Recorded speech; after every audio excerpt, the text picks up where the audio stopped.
Social media ఈ మధ్య వాడకం ఎక్కువైంది, భావప్రకటన స్వేచ్ఛ ఎక్కువైంది. సోషల్ మీడియాలో కొన్ని ప్రశ్నలు కనిపిస్తున్నాయి. పక్క దేశమైన శత్రు దేశమైన పాకిస్తాన్ తోటేమో కాల్పుల విరమణ జరుపుతా ఉన్నారు, కాల్పుల విరమణకు శాంతి చర్చలకు సిద్ధంగా ఉన్నారు, సీజ్ ఫైర్ అంటున్నారు. మరి మన దేశంలో ఉన్నటువంటి మావోయిస్టుల మీద ఎందుకు కనికరం లేదు, ఎందుకు కాల్పుల విరమణకు శాంతి చర్చలకు ఈ కేంద్ర ప్రభుత్వం ముందుకు రావట్లేదని ఒక ప్రశ్న. ఏం చెప్తారు ఒక ప్రొఫెసర్? ఇప్పుడు పాకిస్తాన్తో రాజీ పడడానికి కారణము, మీరు పాకిస్తాన్ మీద యుద్ధం చేసి ఏం చేస్తారు అంటే ఒక ప్రశ్న ఏమిటంటే, ఇందిరాగాంధీ పాకిస్తాన్ మీద యుద్ధం చేసినప్పుడు బంగ్లాదేశ్ విముక్తి, బంగ్లాదేశ్లో ఉద్యమం జరుగుతున్నది, దానికి ఆమె మద్దతు ఇచ్చింది, బంగ్లాదేశ్ విముక్తి. ఇవాళ పాకిస్తాన్ మీద యుద్ధం చేసి ఏం చేస్తారు, లక్ష్యం ఏమిటి అనేది. కనుక మీరు ఏవైతే ఆ టెర్రరిస్టు ఇవి ఉన్నాయో వాటినైతే ధ్వంసం చేశామన్నారు, ధ్వంసం చేసి ఉండొచ్చు కూడా. ధ్వంసం చేసిన తర్వాత ఏం చేస్తారు? అవి ధ్వంసమైనాక ఏం పాకిస్తాన్ ఆక్యుపై చేసుకుంటారా? ఇది ఆ యుద్ధాన్ని మధ్యాహ్నాపర అంటే ఏం చేయవలసి ఉండిందని.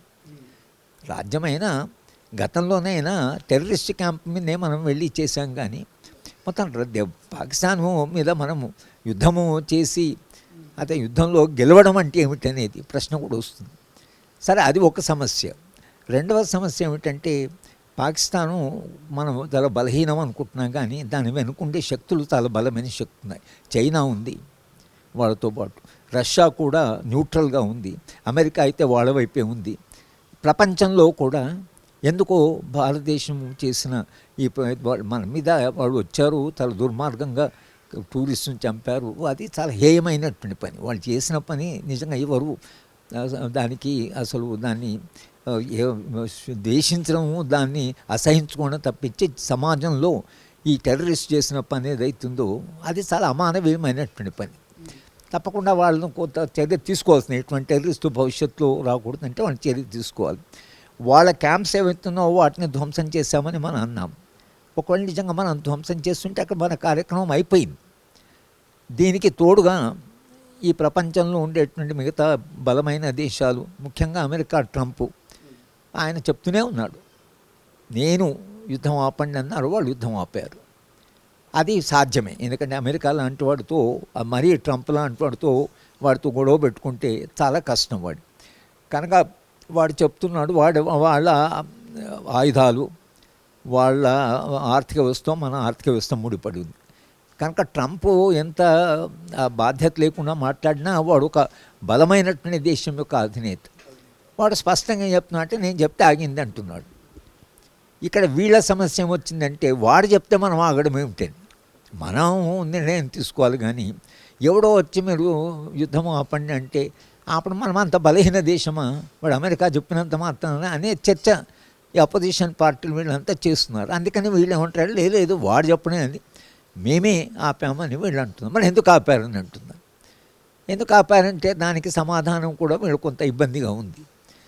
ఈ ప్రాసెస్లో ప్రపంచవ్యాప్తంగా ఎందుకో మన దేశం మీద ఒక సదాభిప్రాయం రాలేదని ఈ పార్లమెంటరీ కమిటీస్ను వీటిని భిన్న దేశాలకు పంపించి మన పరిస్థితిని అంత దూరం రాకూడదు. వాళ్ళు వచ్చి టెర్రరిస్ట్ వచ్చి మన వాళ్ళని చంపారు, అది కూడా టూరిస్టులను చంపారు. అది చాలా ఎవడు కూడా దాన్ని ప్రపంచంలో ఎవడు దాన్ని అప్రిషియేట్ చేయరు. అటువంటి పరిస్థితిలో మన దేశానికి ఆటోమేటిక్గా సింపతి రావాలి, వచ్చింది కూడా, సింపతి వచ్చింది. కానీ మనం ఎప్పుడైతే యుద్ధము ప్రకటించి వాళ్ళ టెర్రరిస్ట్ క్యాంప్స్ను ధ్వంసం చేశామో అక్కడితో మనం వాళ్ళ మీద రివెంజ్ తీసుకున్నట్లే.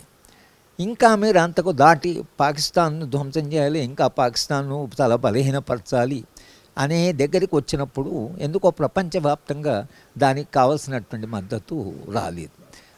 కాబట్టి వాళ్ళ శశి థరూర్ని, వీళ్ళని రవిశంకర్ ప్రసాద్ను, మన ఓవైసీని, వీళ్ళందరినీ భిన్న దేశాలకు పంపి అక్కడ మన పరిస్థితి ఏంటి, వీళ్ళు టెర్రరిస్ట్ ఏం చేశారు అనేది ఎక్స్ప్లెయిన్ చేయండి అని దాని కొరకు పంపించారు.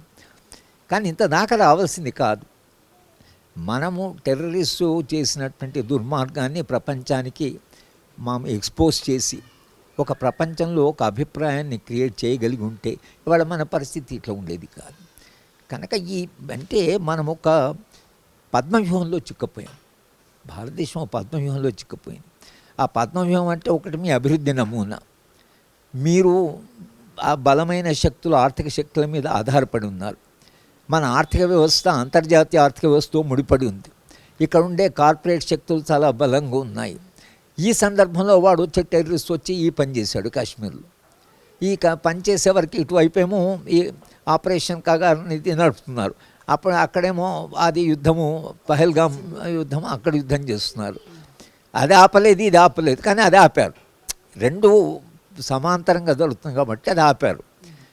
దేశంలో అడుగుతున్న ప్రశ్న ఏమిటంటే, మీరు అది ఆపారు కదా, పాకిస్తాన్తో మీరు శాంతి చర్చలాగా ఏదో ఒక కాంప్రమైజ్ చేసుకున్నారు కదా.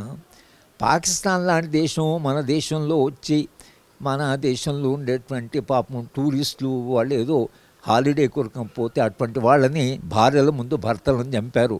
అది అంత అమానుషమైన చేసిన దాంతో చేస్తే ఒకళ్ళు పాకిస్తాన్ దాన్ని వెనుకుంటే అంత తొందరగా పాకిస్తాన్తో మనం రాజీ పడ్డప్పుడు ఈ దేశంలోనే ఉండి దేశంలో ఉండే ఆదివాసుల పోరాటాలు ఏవైతున్నాయో లేదా మావోయిస్ట్ పోరాటాలు ఏవైతున్నాయో వీళ్ళతో కూడా మీరు ఒక శాంతి చర్చలు చేసి శాంతి ఒప్పందం చేసుకోవచ్చు కదా. మనం నాగాస్తో చేసుకున్నాము, మనం మిజోస్తో చేసుకున్నాము, కాశ్మీర్తో ఒక సందర్భంలో మనం రాజీ పడ్డాం. ఇంతమందితో మనం శాంతి చర్చ, ఇప్పుడు నాగాలో జరిగిన శాంతి చర్చలో నేను భాగం, నేను సిగ్నేటరీ. దాంట్లో వాళ్ళ ఆయుధాలు ఉపయోగించకూడదు, రాజ్యం ఆయుధాలు ఉపయోగించదు. చాలా కాలంగా వాళ్ళకి శాంతి వచ్చేసింది. అలాగే ఒకవేళ మావోయిస్ట్ పార్టీతో కూడా ఒకవేళ మీరు శాంతి చర్చలు జరుపుకుంటే ప్రాణ నష్టం లేకుండా ఒకవేళ శాంతియుతంగా సమస్యలు పరిష్కారమై శాంతి చర్చలు జరిగిన తర్వాత కొన్ని మౌలిక ప్రశ్నలు వస్తాయి.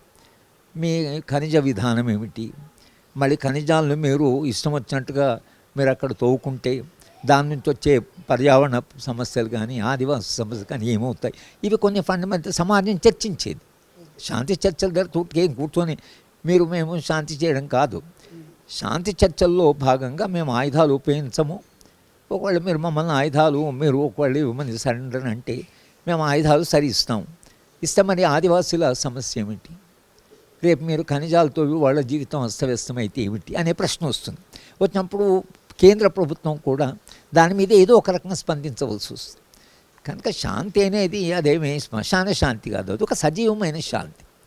ఈ రెండు గ్రూప్స్ మధ్యన చర్చ, ఆ చర్చలో నుంచి కొంత మంచి వచ్చేది. మేమందరం అనుకోవడం ఏంటంటే ఇప్పటికైనా శాంతి చర్చలు జరిపి ఈ మొత్తంగా ఈ యుద్ధ వాతావరణాన్ని తప్పించి శాంతియుతంగా మీరు ఒకవేళ ఖనిజాలు తీసుకోవాలన్నా ప్రభుత్వం ఆదివాసులతో కూర్చొని మాట్లాడి, ఎందుకంటే ఆదివాసీ పోరాటాలు ఏవైతున్నాయో అవి ఇప్పటి పోరాటం మావోయిస్ట్తో ప్రారంభం కాలే. అవి మావోయిస్టుల పైన అవి శాంతం కాదు. బిర్సా ముండా 150 ఏళ్ల క్రితం, అంటే 200 ఏళ్ళ నుంచి ఆదివాసులు పోరాటం చేస్తున్నారు తమ అడవిని కాపాడుకోవడానికి. 200 ఏళ్ల కింద మావోయిస్టులు లేరు కదా, ఈస్ట్ ఇండియా కంపెనీతో బ్రిటిష్ వాడితో పోరాటం చేశారు. స్వాతంత్రోద్యమ కాలంలో మనం ఇక్కడ మెయిన్ స్ట్రీమ్లో వాడు ఆదివాసులు పోరాటం చేస్తూనే ఉన్నారు, వాళ్ళ స్వతంత్రం కొరకు, వాళ్ళ స్వేచ్ఛ కొరకు. ఇన్ని పోరాటాల వల్లనే భారత రాజ్యాంగంలో షెడ్యూల్ 5 వచ్చింది కదా. షెడ్యూల్ 5 ప్రకారము ఆదివాసీ ప్రాంతాలకు అడవికి వెళ్ళి మనం ఏదైనా ముట్టాలన్నా ఆదివాసులు అనుమతి లేకుండా పోవడానికి రాజ్యాంగం రాసుకున్నాం కదా. మరి దానికి అనుమతులు ఏంటి, వాళ్ళు మేము శాంతి చర్చలు చేస్తామని ఆదివాసీల ఒకవేళ వాళ్ళు అంటుంటే ఆదివాసుల తరఫున ఒకవేళ మావోయిస్ట్ పార్టీ మాట్లాడతామంటే ప్రభుత్వం రాజ్యాంగ ప్రకారమైన శాంతి చర్చలు చేయాలి. కానీ శాంతి చర్చలు చేయకపోవడానికి నా దృష్టిలో ఈ మొత్తం దేశ అభివృద్ధి నమూనా ఏదైతుందో ఆ నమూనాలో భాగంగా అవి శాంతి చర్చలకు కావాల్సిన వెసులుబాటు ఈ అభివృద్ధి నమూనాలో లేదు.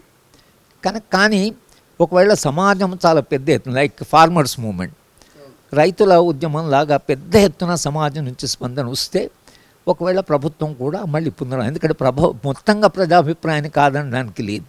కనుక ఒకవేళ ప్రజాభిప్రాయము దేశవ్యాప్తంగా మీరు శాంతి చర్చలు జరపండి అని ఒకవేళ అలాంటి అభిప్రాయము ప్రజాభిప్రాయం కూడగట్టగలిగితే లేదా ప్రజలు అలా చెప్పగలిగితే శాంతి చర్చలు జరగడానికి ఒక అవకాశం ఉంది.